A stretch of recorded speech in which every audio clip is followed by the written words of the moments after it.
Sexual assault and rape are serious, sobering topics.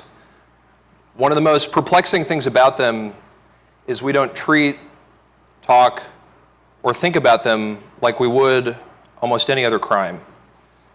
For instance, in the United States, in a 4-year period, your chance of being murdered, according to FBI statistics, is roughly 1 in 5,280. And according to those same FBI statistics, in a 4-year period, your chance of having your car stolen is approximately 1 in 108. Imagine for a moment if either of those statistics were such that they afflicted 1 in 5 people in a 4-year period. Folks in this country would be outraged, and it does not take an expert to see why, because in Honduras, the most dangerous country in the world, you only have a 1 in 15 chance of being murdered, and that's if you live there for your entire life. But in the United States, 1 in 5 women that goes to college will be sexually assaulted statistically between the time she gets there and the time she graduates. The sexual assault epidemic is prolific, and one of the most perplexing things about it is if we don't treat it or talk about it with the seriousness it deserves until it's put in the context of other statistics like murder and car theft. And so in addition to sketching out that epidemic, examining the efforts of current policymakers to fight that epidemic and why they seem to be failing, I'll suggest several solutions. So my first experience with the topic came when, as an 18-year-old freshman at this university, I went here for undergrad as well, the fraternity I joined my freshman year was booted off campus because a sexual assault happened there in the first week of school. And at the time, I think you could say that I thought of sexual assault the way that most people would think if they were asked if they knew CIA agents. Like, I don't have any personal experience with it, I don't know anyone, but I'm sure those people are out there. And I couldn't have been more wrong. And I had all this in the back of my mind when I picked up journalism as a hobby. And I met a friend on the debate team who was writing his master's thesis in the economics program on the sexual economy of USC's social system. And so he analyzed how money was funneled into parties and alcohol and the hookups that resulted. And I analyzed this from the perspective of non-consensual hookups, which we deem sexual assault, obviously. And I found that when I wrote this investigative piece, and you put these numbers in front of people, they are willing to listen, and they become passionate about the issue. And that inspired me, reading all the positive comments and even the negative comments, to push further. And so I broadened my focus and wrote a second piece, which examined, and I interviewed researchers and administrators from across the country and examined the topic from a solutions-based perspective. And again, I found that when you put this stuff in front of people, they're really willing to care. And that second piece ended up winning the Los Angeles Press Club Award for the best online investigative journalism in 2015. And I remember sitting at the awards dinner and thinking, more than any other conversation I've had with researchers or administrators, what sticks with me most are my conversations with the sexual assault survivors, because I had friends that I had not talked to since high school message me. I had friends that I was close personal friends with say, I'm experiencing the struggle of surviving a sexual assault, and it affects people that I know, it affects people that you know, and I think that the reason that it leaves long-term mental wounds rather than in most cases physical wounds is why we as a society are less aware of it and why we're unwilling to treat it as seriously as we would other crimes. And it's one of the reasons why, we would never call someone who survived a battle with a life-threatening physical disease like cancer a cancer victim. I try really hard to talk about the people that have survived a sexual assault as survivors. And so I hope that this talk brings the struggle survivors face more into the light, rather than how we currently treat the topic as a whole, which I think of like a 4-letter word that is not appropriate for television or for polite conversation. I hope to change that, I really do. And so I've already mentioned that 1 in 5 women will be statistically assaulted sexually when they go to college. What happens to those 1 in 5 women? You might think, they go to their university, they seek justice, they find the attacker, and they boot him from campus, but not so. A 2014 study commissioned by the United States Senate interviewed 236 colleges and universities in the United States, including 49 of the top 50 public research universities. It found that in the 5-year period between 2008 and 2013, 40% of those schools did not investigate a single sexual assault on their campus, not a single one. Think about that. And you'll come to 2 conclusions, I think. Neither of them are good. First, either when sexual assaults do happen, the folks whom they happen to are not comfortable coming forward to their colleges and universities, or that when they do come forward, their stories are swept under the rug and not investigated. And the reality is ultimately somewhere in between, and there is data to support both conclusions. In the same campus survey that found the 1 in 5 statistic, it asked people about the reporting rates of sexual assault and found that only between 5 and 28% of people that experienced a sexual assault were comfortable enough to report it to campus authorities. The reasons that the rest of them gave for not doing so were that they were embarrassed, ashamed, thought it was too emotionally difficult, didn't think it was serious enough, didn't think their campus officials would think it was serious enough. And ultimately, when it asked even the broader population of students, the same survey found that 63% of them, only 63%, thought that if they reported a sexual assault that happened to them, it would be taken seriously. And as it turns out, these concerns are legitimate. In June of 2016, a student by the name of Emma Doe wrote a letter that went viral online. She was the victim of a sexual assault that happened at the hands of a guy named Brock Turner. The witnesses of the trial testified that they found him on top of her unconscious body behind a dumpster in the Stanford campus, and it was only because these two students happened to be biking by that they were able to call the police and hold Turner down until the police could arrive.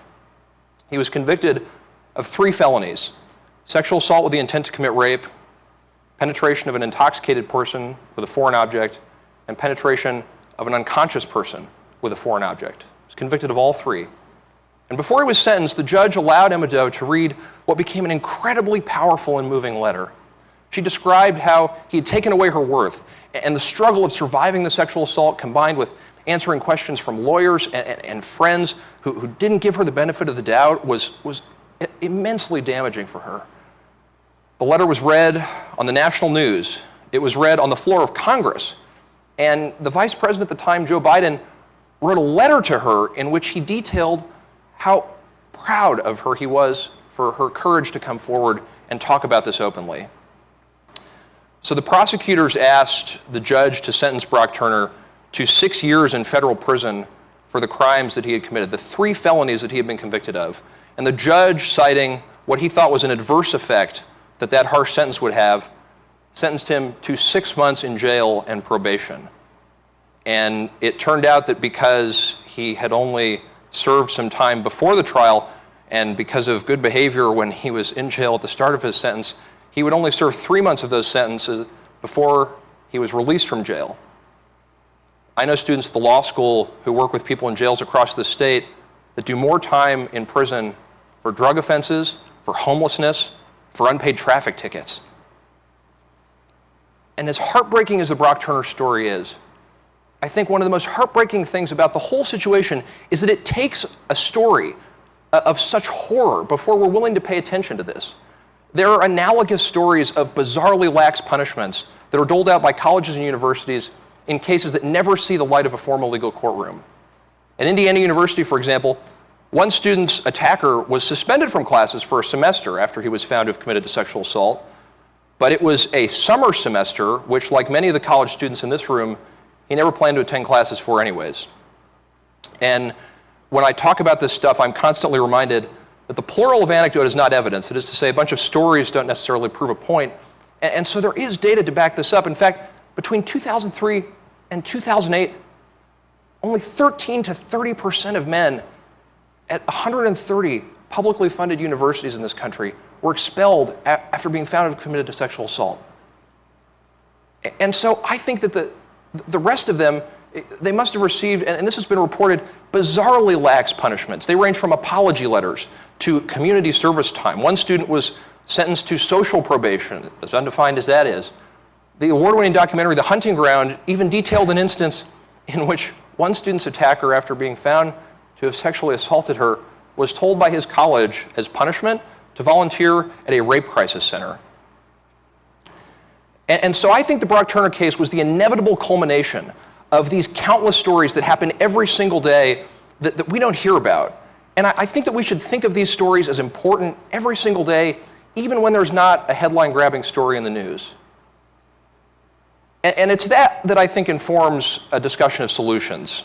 And there are 2 broad categories, cultural and policy-driven. I don't think you can talk about one without the other, because policy-driven solutions refers to the tangible ideas and the things that are written on paper that we're doing to stop sexual assault. And the culture refers to the ideas and the values that we impart on those policies to take them seriously. And so I'll start with the policy-driven solutions, which again fall into two categories. There's prevention, which refers to what we do to make sure sexual assaults happen at lower rates, and adjudication, which is what do we do after they happen to send a message to future survivors that their stories will be taken seriously, and to would-be perpetrators that they will also be taken seriously.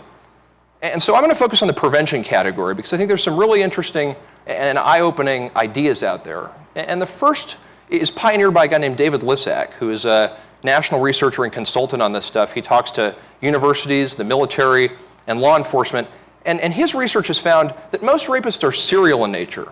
That is to say that the same rapist will commit an average of 6 rapes. 9 in 10 of these people are serious sexual predators, according to his research. And they exist on college campuses. And acknowledging they exist is really important. And I'll talk about why in a moment. But the second important thing is that the drinking age in this country was raised in 1984 to the age of 21. And you might wonder where this is going, so bear with me. It had the effect on college campuses of bringing the party out of places like bars and more heavily regulated social scenes and into private homes that are oftentimes male-dominated, where, let's be honest, colleges turned a pretty blind eye to underage alcohol consumption in the first place. And there's data to show that these atmospheres are dangerous for women in particular. A study at the University of Oregon in 2014 found that women in the Greek system there were twice as likely to experience rape or attempted rape as women that weren't in the Greek system there. And so these inform what I think are a few really good ideas. The first jumps off the serial rapist perspective, and David Lissack is fond of this phrase he uses, and he told me a few years ago when we spoke on the phone when I was starting to write about this stuff. Colleges think of the rapist as the ski mask wearing, knife wielding individual who jumps out of the bushes. And that is a fictionalized account that is so out of touch with reality. We know that 80 to 95% of sexual assaults will be committed between two people that actually know each other. And so a universal top-down acknowledgement about the presence of serial rapists on campus, that there are sex offenders on campuses, just like there are people predisposed to physical violence or to plagiarism, is really, really important. It sends a message to victims who know their attackers that when they come forward, they'll be taken seriously, even if their attacker doesn't match this fictionalized account. It sends a message to would-be attackers and perpetrators that just because they don't match this description, if they commit an act that could be construed as sexual assault, they could still be held accountable for those crimes. The second big solution follows up on the drinking age stuff I was talking about. There's a professor at Yale Law named Jay Rubenfeld who wrote a really compelling op-ed in the New York Times called Mishandling Rape, in which he argued that reducing the drinking age from 21 back to 18 and returning colleges to the pre-1984 social scene would actually be a lot safer for women.